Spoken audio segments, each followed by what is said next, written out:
Ótimo. Olá, João Pedro, Romi, como é que vocês estão?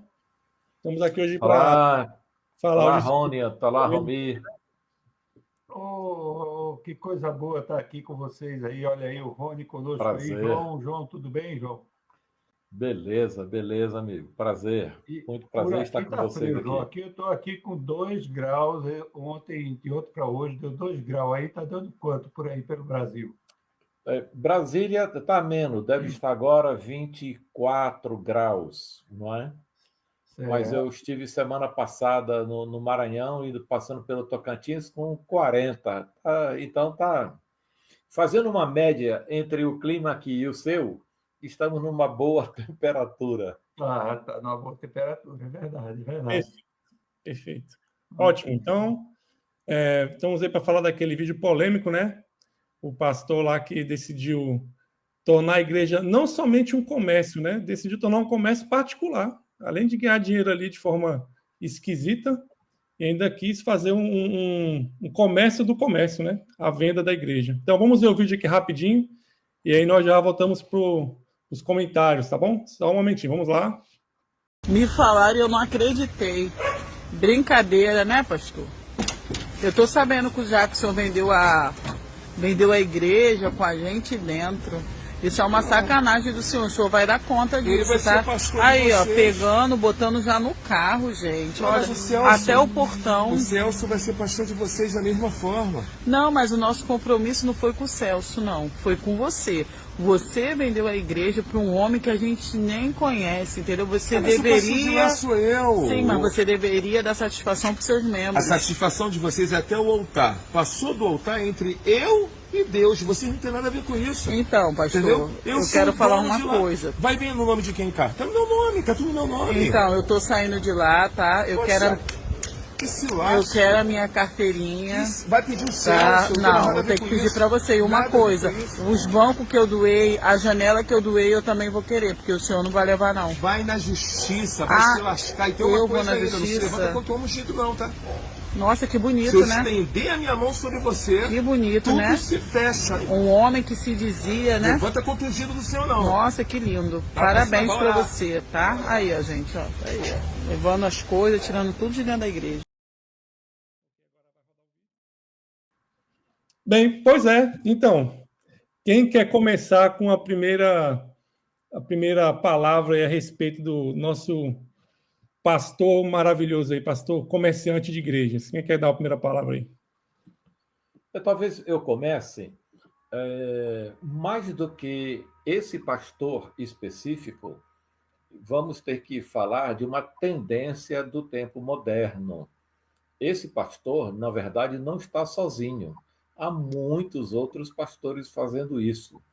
E isso, então, me remete aí, Rony, Romi e amigos, a um conceito já bem antigo, do início do século XX, feito por um filósofo alemão, em que ele distingue o trabalho do sacerdote e o trabalho de um feiticeiro. E quando a gente vê essas diferenciações, o sacerdote é aquele profissional da religião, ele recebe o seu sustento do grupo de fiéis, enquanto o feiticeiro trabalha para o cliente e o cliente é que paga pelo trabalho do feiticeiro. Nós estamos 120 anos, 100 anos depois que Max Weber, o filósofo alemão, escreveu isso, nós estamos chegando numa aproximação muito, quase que sem distinção, do trabalho entre o sacerdote e o feiticeiro, porque o sacerdote também já está começando a trabalhar por interesses para ganhos pessoais. Isso se parece muito, então, com o trabalho do feiticeiro. Esse pastor é só uma representatividade de uma tendência no Brasil, em Portugal e no mundo hoje. Ok, realmente é uma tendência, né? Mas, tendo em vista a questão do Brasil, é algo que tem já se projetado também para outras igrejas. Ele, como você acabou de falar, não é uma exceção, né? Mas o fato em si, com relação a esse pastor aí e essa questão, O interessante é porque é portas fechadas, né? E é uma venda de tudo dentro. Tudo que está lá vai junto com os irmãos e vai junto. Todo mundo ali faz parte do comércio, não é uma mercadoria. Né, Rumi? Mas isso aí a gente, inclusive, estava comentando em outro momento, João, comentando nós sobre isso, e a gente estava lembrando do tempo que eu cheguei aí no Distrito Federal, lá em Sítio do Gama, que era a época, e hoje Condomínio Santos Dumont, acho que é esse nome que está agora, né? Isso. E aí, então, naquele tempo, quando eu cheguei lá, logo depois, eu tinha chegado ali no início, quando o povo estava mudando para lá, fui um dos primeiros missionários a entrar naquela área ali. E aí, de repente, chega um cara que veio lá, eu acho que, não sei se era da igreja lá, de um pastor lá da Asa Sul, era do Guará, mas veio de lá, disse que ele veio lá brigado, porque queria um pouco mais, sei lá, da parte da igreja, e chegou lá em Sítio do Gama, se autodenominou pastor, o cara, que ele nem era pastor, abriu a igreja, registrou o nome dele, e hoje ainda está lá, é uma das igrejas grandes. Se não, hoje, talvez ele tenha até várias outras igrejas por aí pelo Distrito Federal e, sei lá, em outro lugar. E eu lembro que ele deixou registrado o nome dele, pelo menos isso chegou. Isso tem muito no nosso contexto hoje, João. Muita gente faz isso. Inclusive lá, quando eu cheguei lá, eu vi igreja lá no nome do sujeito. O sujeito tinha uma igreja no nome dele, estatuto lavado no nome dele, e os filhos sempre é a herança, né? Tem como herança. Já tem, né? Porque se for vender na hora, tem que ter o retorno, né? Isso, tá. Eu acho que aí podemos falar de uma outra característica do mundo evangélico, é que em um país republicano, onde a gente chama de um Estado laico, a igreja precisa de documentação jurídica e estatal para poder funcionar, porque ela precisa de um CNPJ para abrir uma conta bancária, para fazer compras, por exemplo, de ornamentação, construir o seu prédio, comprar seu terreno. De alguma forma, ela é um negócio, mas um negócio que é regulado pelo Estado. Nós chegamos agora, Rony, num segundo momento em que, além da regulação estatal, que dá legitimidade para uma igreja existir, temos agora o comércio personalizado. Como o Romi falou, ele registra a igreja no seu nome, como o pastor falou, está tudo no meu nome. E agora eu passei para o Celso, que é o seu novo pastor. Então, você passou de uma área em que a igreja precisava de certas seguranças jurídicas para funcionar, que é a questão da licença estatal, para você ter agora uma licença personalizada, onde você faz não um negócio da fé, mas você transforma a fé em um negócio pessoal para oferir lucros daí. Daí você vende terreno, vende janela, tira o que quer, vende os passes dos membros também. Então, a fé virou um comércio, mas um comércio personalizado, pessoal, onde a própria pessoa ofere o seu lucro daí. Engraçado desculpa, só um detalhe aqui, Romi. Eu vou colocar agora uma questão polêmica aqui para ver se a gente consegue entender algum detalhe aqui, porque realmente é uma questão que eu trago mesmo, pessoal, que eu acho que isso vem também de acordo com a história. Infelizmente, os pastores tomaram posição em questão que, ao meu ver, não deveria. Eu vou explicar o quê. Por que é que o pastor tem que deter esse poder de ser, entre aspas, o dono do negócio? Como é, infelizmente, tem essa questão de que alguém tem que estar à frente, juridicamente falando, a questão de a pessoa que está detendo o nome, responsável pelo nome da igreja, né? Por que o pastor tem que ter isso em mão? O pastor não deveria ser aquela pessoa que levaria somente a palavra e levaria as ovelhas a estar bem com Deus, levar a palavra, levar o alimento espiritual. Quando o pastor ele assume essa questão, acaba que também se torna os ungidos, super ungidos, e acaba que detém todo esse poder. E aí depois, hoje em dia, para tirar isso da mão de alguns pastores, fica difícil. Mas isso é exatamente por conta de a gente ter um contexto religioso cristão. Eu vou até além, talvez até de outras seitas, outros segmentos religiosos, que deixa exatamente pessoas com essa autoridade que não é, pelo menos é assim que eu vejo, bíblica, exclusivamente do homem cuidar de tudo, o homem que está à frente desse tipo de trabalho, ministério, ou qualquer outro nome que qualquer um possa colocar, mas ele se coloca como todo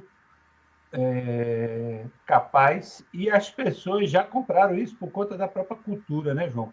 A cultura vem de muitos anos, dentro do contexto religioso, de um modo geral, de que aquele que é o líder é o que é capaz de conduzir, e por conta disso chega a ele tudo, e até mesmo, infelizmente, essa situação de ele ser como um colega,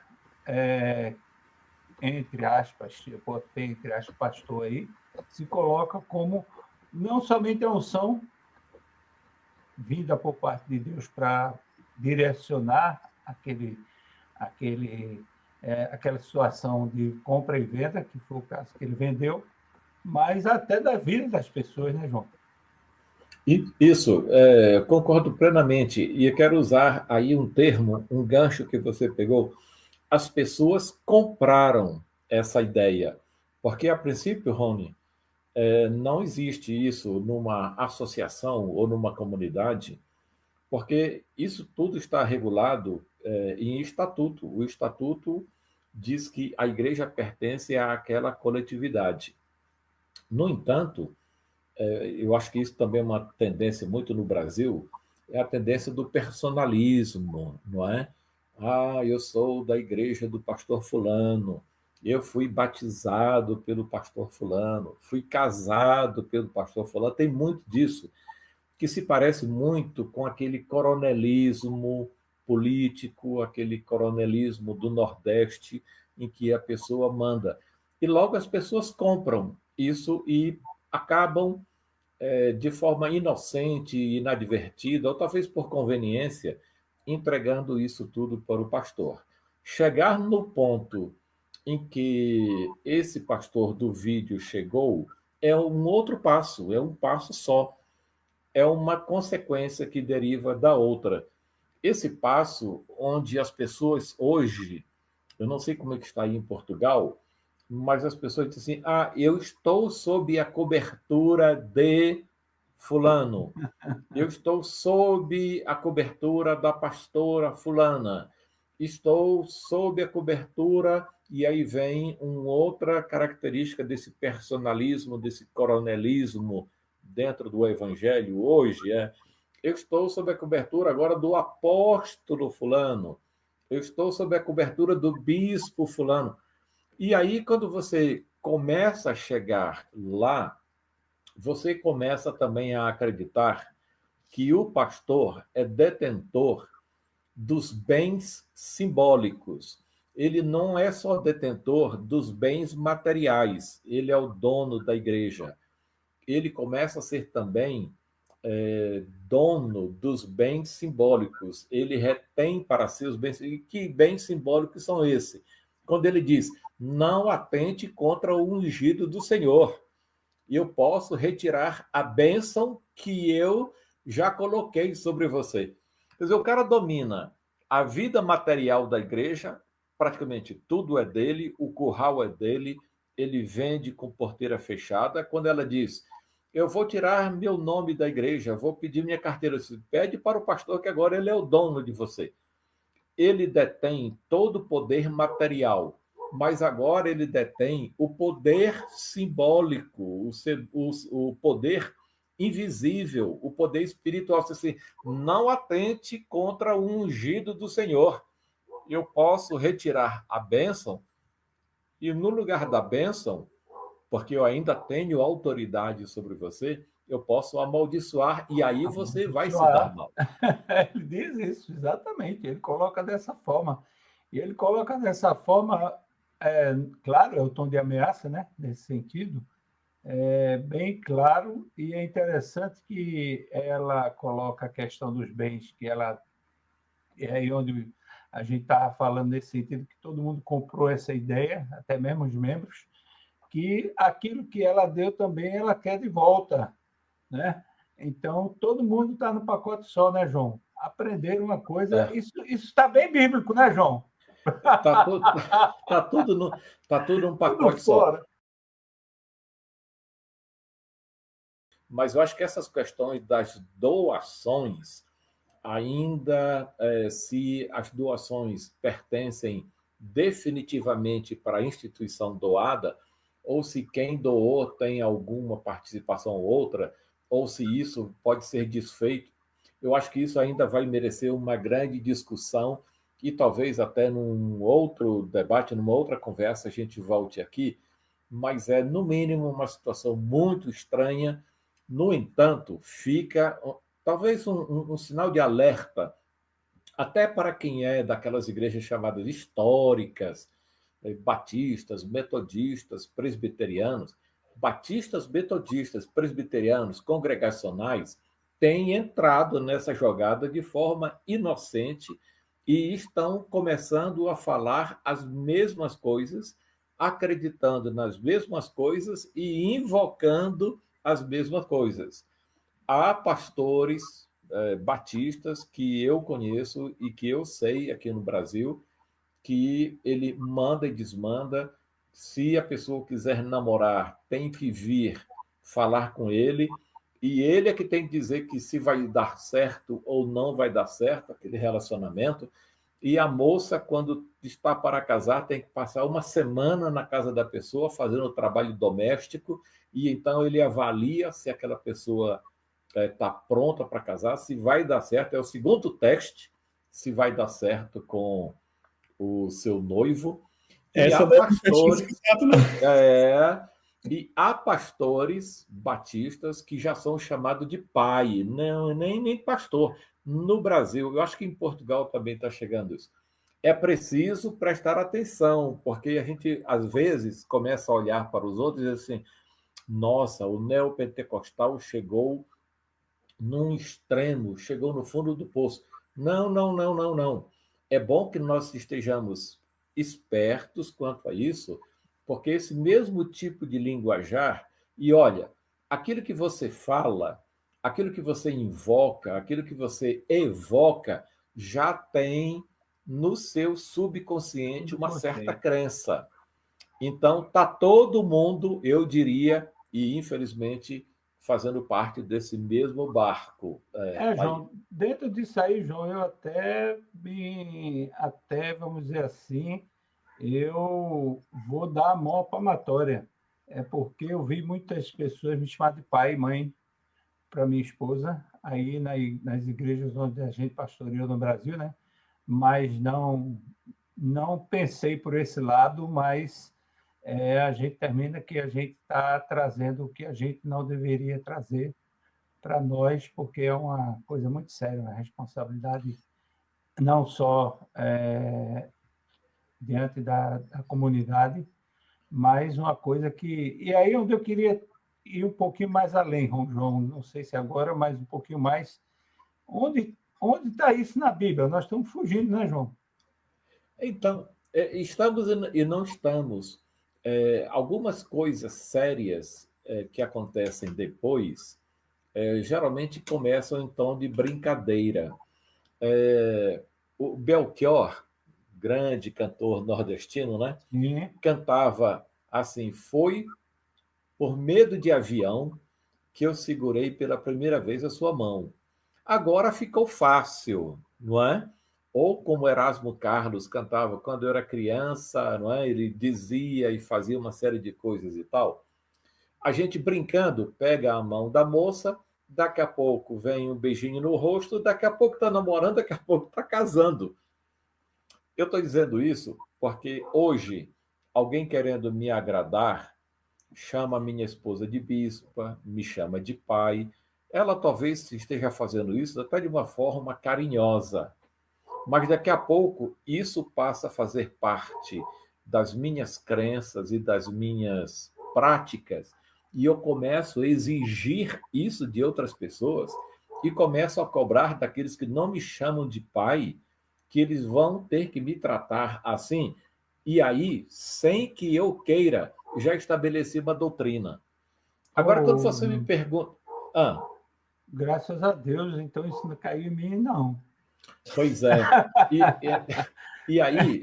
porque, na realidade, o problema é se eu tivesse assimilado isso e achado que isso era o viável para a minha vida dentro do contexto da liderança daquelas que estavam sendo eu apenas o que estava cuidando daquilo que não é meu, era do Senhor. Isso. Né? E quando você assume isso, e quando isso faz parte já de suas práticas, de suas crenças, você praticamente já está comprometido com aquilo e você já começa a defender tal coisa como certa, não é?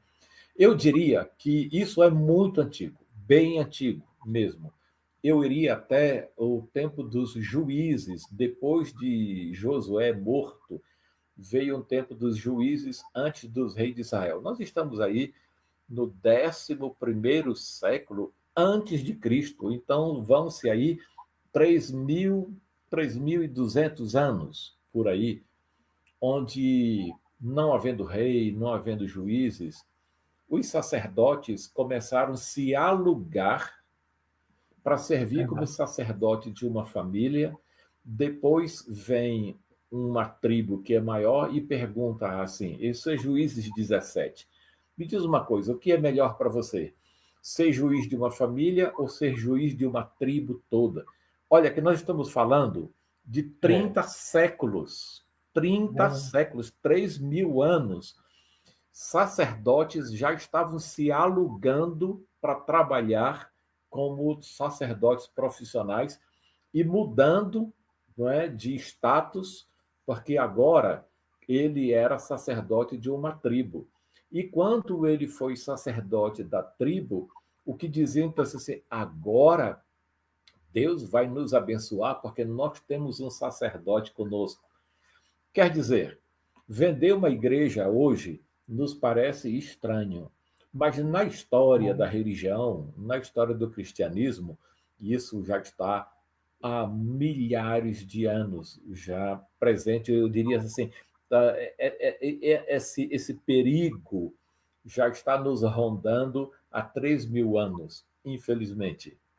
Agora tem um negócio interessante. Eu estava escutando o João Pedro falar essa parte dos sacerdotes e tal.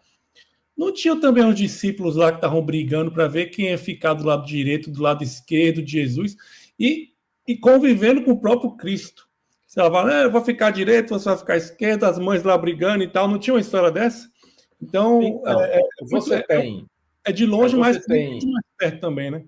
Todo mundo quer a glória para si. Você tem aluguéis, sacerdotes de aluguel, tá? Você tem profetas que brigam entre si, como Pazur, que dá uma bofetada no profeta Jeremias. Quer dizer, se fosse mais recentemente, a gente diria que num debate alguém pegou a cadeira e deu uma cadeirada no outro, não é? Quer dizer, profetas brigando entre si para ver quem é melhor, quem fala em nome do Senhor, e os discípulos de Jesus brigando para ver quem é o mais queridinho deles. Como eu falei, essas coisas estão incrustadas no movimento religioso, na história da religião, e o cristianismo não é diferente. Teve tudo isso lá. No século XVI, num debate que houve entre os reformadores, o perdedor foi jogado pela janela lá fora e ali ele foi morto.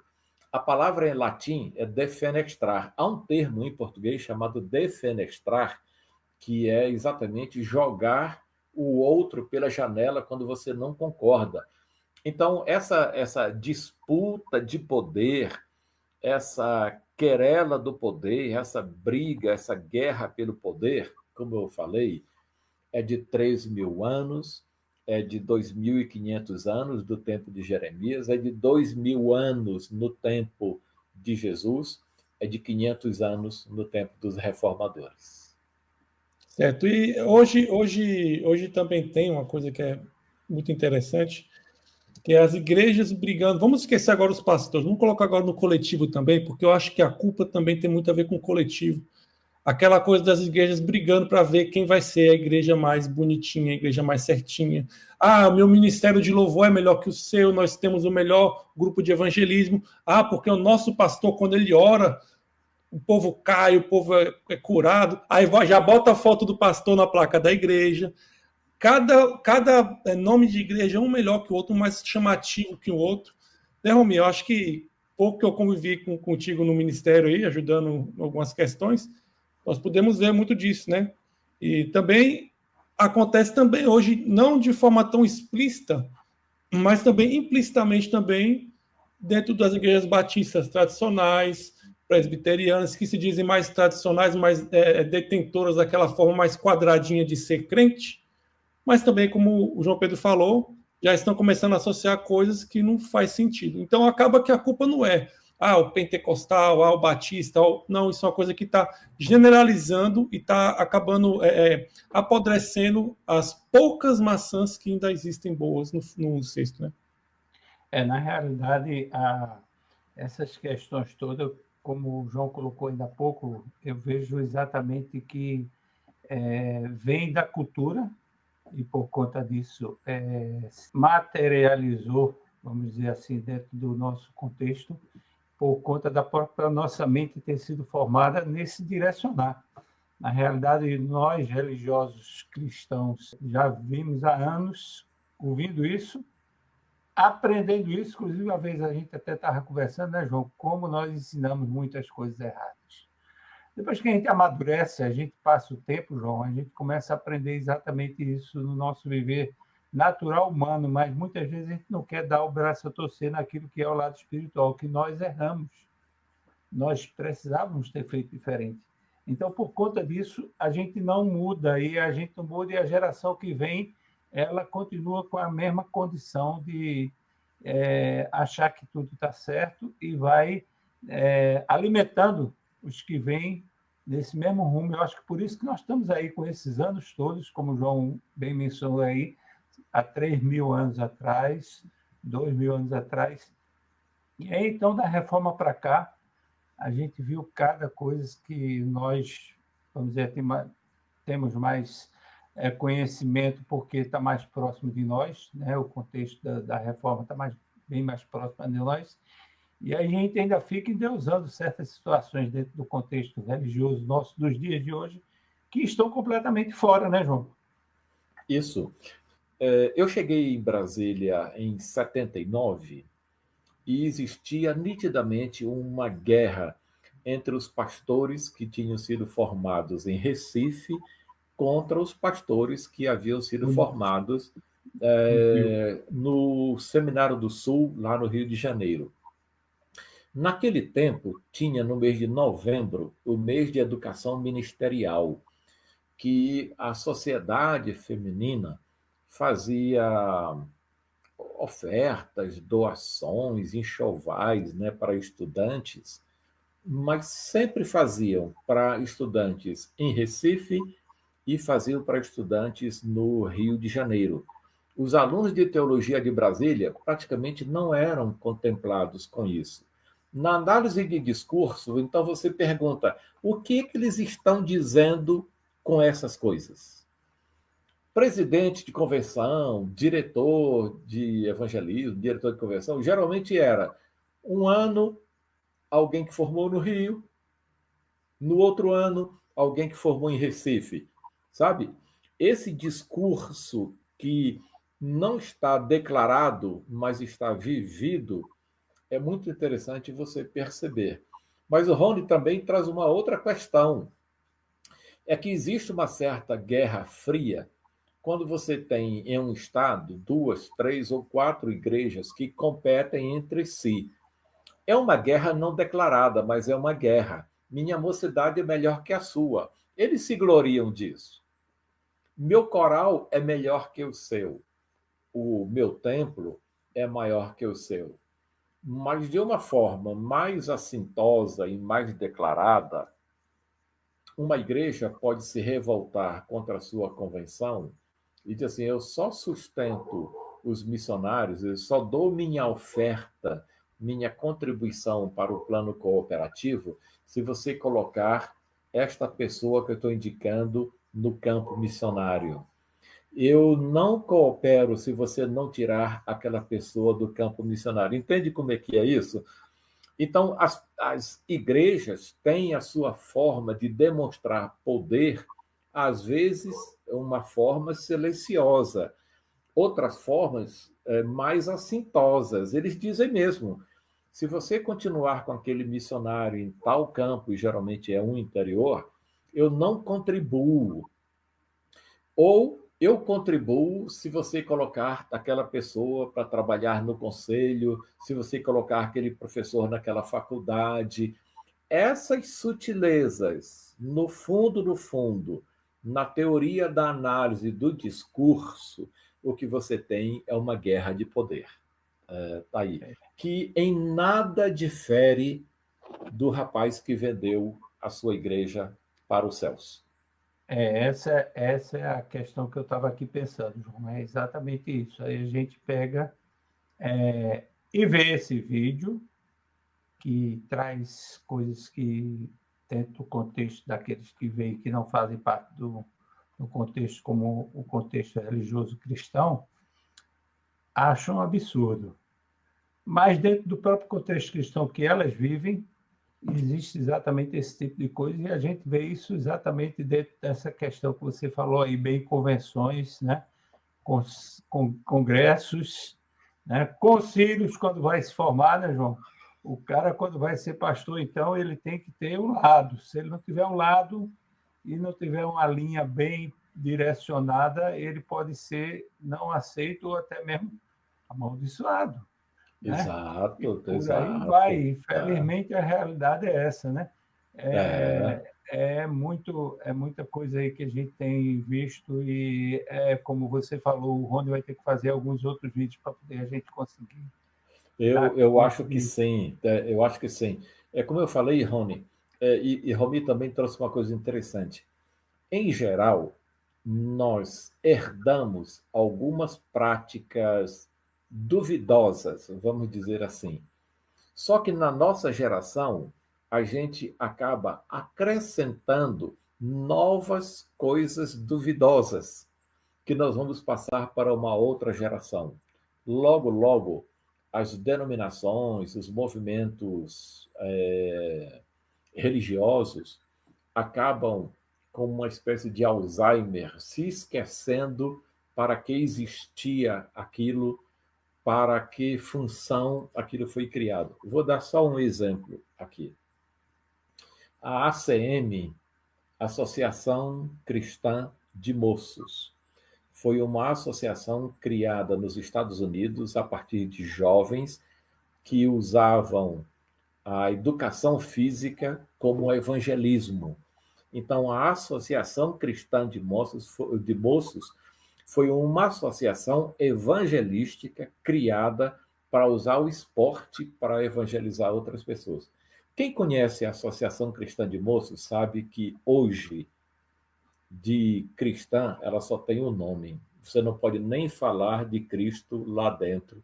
Você não pode nem mostrar que é crente. E ali é uma academia, funciona como uma academia, como lugar de baile, como lugar de comemoração. A Associação Cristã de Moços, depois de um século, se esqueceu para que existia e hoje existe para outras funções. As igrejas são assim, infelizmente. Os movimentos religiosos são assim. Daí que, se você não se repensar criticamente, logo, logo você está embarcando numa maré que nem você mais se reconhece como sendo originário de um movimento cristão. Eu vou tomar a palavra aqui com Estou lembrando aqui de uma coisa que eu estudei muito tempo, durante algumas épocas da minha vida, né? Que chama-se estudo bíblico indutivo. Claro que o senhor já conhece, né? Então, a ideia do estudo bíblico indutivo é ler o texto e trazer ele de forma prática para a sua vida. Então, nós temos hoje, vamos fazer o estudo do vídeo indutivo. Vamos olhar esse vídeo e entender. Tudo bem, o pastor cometeu série de erros teológicos, erros de parte também ética, né? Faltou muita ética para esse pastor. E forma pessoal também. Mas o que a gente pode pegar dessa história? O que a gente pode pegar desse vídeo, desse fato em si, trazer para aprendizagem, para que nós possamos, de alguma forma, sem apontar o dedo para outros, mas de alguma forma tentar fazer com que ele se torne educativo para uma geração futura? Isso, beleza. Deixa eu começar aqui. A primeira coisa que eu já tenho até dito nas outras falas. Primeira coisa, nunca dizer dessa água eu não beberei. Nós estamos dentro de um sistema religioso, um sistema cultural. E eu escrevi um texto que, inclusive, mandei para o Romi, questionando uma série de coisas sobre as práticas da Igreja Batista, que são práticas culturais. E, como batista, eu estou dentro do sistema, eu estou dentro da cultura. Eu não posso dizer, dessa água não beberei. Então, essa é a primeira coisa. A segunda que eu diria, então, é sempre ter um olhar crítico sobre as coisas que você está fazendo ou sobre as coisas que estão acontecendo ao seu redor ou sobre as coisas que estão querendo que você faça para se enquadrar. Sempre um olhar crítico, acho que um olhar filosófico sobre a coisa, ou então, como Descartes escreveu lá no século XVI, duvide de tudo. E terceiro, o que você falou aí, está na hora de voltar para a Bíblia. Nós estamos vivendo uma geração anêmica, biblicamente, bulímica, biblicamente, analfabeta, biblicamente. Talvez a Bíblia nos salvasse de tudo isso. Talvez, se nos voltarmos para ela. E pegando essa colocação aí, João, a gente vê que o que o Rony colocou sobre o estudo bíblico indutivo, né? Ou seja, pegar da Bíblia aquilo que ela de fato traz para o Evangelho, para a pregação do Evangelho. E se a gente for pegar esse exemplo aí desse vídeo aí que a gente usou para esse nosso bate-papo de hoje, a gente vê exatamente que dentro do contexto do que aconteceu e de muitas coisas que a gente terminou evocando aqui, a gente está completamente fugindo da Bíblia. Então, se a gente tivesse mais o parâmetro da Bíblia para poder seguir aquilo que a gente crê que é o que Deus tem nos dado um viver, a gente talvez não cometesse tantos erros, né? Então, a gente tem fugido. Na realidade, eu acho que o que a gente precisa é exatamente isso, é trazer um pouco mais do nosso viver e aprofundar um pouco mais na palavra. A palavra, e principalmente naquilo que é a essência da palavra. A palavra é o próprio Cristo, e a gente tem que ter ele como uma regra de fé e prática, que muitas vezes a gente não tem, né? A gente diz que tem, inclusive você fala sobre isso aquele escrito que você fez, né? Regra de fé e prática, será que é mesmo? A gente tem fugido porque Cristo, que deveria ser a base, a gente está tendo tantas outras bases no nosso contexto e a gente tem fugido. Então, para poder a gente trazer de forma bem prática, a gente tem que pegar a palavra, voltar lá na essência daquilo que a palavra traz, né? Amor, esse vídeo sai fora completamente do amor, não existe amor dentro de tudo que a gente viu ali, a coisa é somente humana, pessoal, né? Individual, trazendo apenas para si. né? Tanto da parte do que comprou, e pior tem o que vendeu como o que comprou, né, João? Ainda tem aquele que comprou, né? Ou seja, é uma coisa muito pessoal, não é o amor de Deus, não é isso, né? A própria irmãzinha, com todo o respeito também, pensando apenas no lado dela também, de pegar as coisas que ela doou, né? Deu, porque era deu, então deu, mas tem, foi eu que dei, eu quero de volta. Então, o amor fugiu, né? Que é a essência, ou seja, o Cristo saiu. Então, a gente tem que voltar à raiz daquilo que é, para poder, então, a gente conseguir contextualizar dentro de algo que pudesse trazer da palavra para a realidade daquilo que a gente viu. Isso. Eu acho que é por aí. Então é isso, eu acho que vamos até finalizar aqui a questão, eu acho que é simples entender, né, que é algo que choca. Eu vi um pastor falando dessa forma, que um líder chegar ao ponto de falar, eu vou vender a igreja. Já ficou bem claro que a culpa não é somente dele, é uma coisa que já é histórica, uma coisa que já vem de muito tempo, uma coisa que não tem como você colocar a culpa somente no pastor, que é, infelizmente, alguém que está completamente errado no que fez, mas também tem um histórico também de todos nós.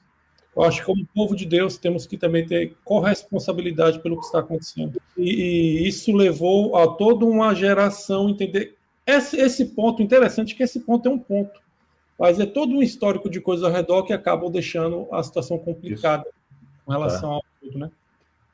O que choca também, para mim, é que não só isso está acontecendo, mas eu não preciso pensar que isso está muito longe de mim. Eu acho que essa é que eu falei há pouco, que eu não beberei dessa água, não é? Isso. Como eu faço parte de um sistema, eu posso não estar percebendo que isso está dentro do meu sistema também. E eu diria que, infelizmente, eu não estou tão longe dessas coisas, não. É como um vírus que está ali, só que ninguém percebe. Só quando realmente o corpo fica realmente muito doente.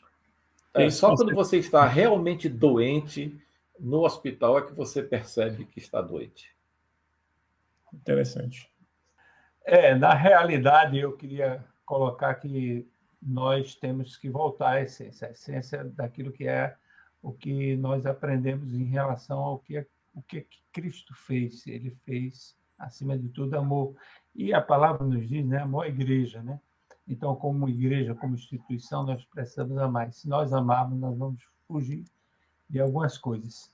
Entre elas, muitas coisas que talvez estejam ao nosso redor, como nós falamos aqui, o João bem colocou, né? Está bem próximo de nós e a gente tem que tomar muito cuidado para a gente não ser tragado, como diz a palavra também, né? Nós estamos aí sendo rodeados, buscando a quem possa ser tragado, o inimigo está ao redor, querendo tragar.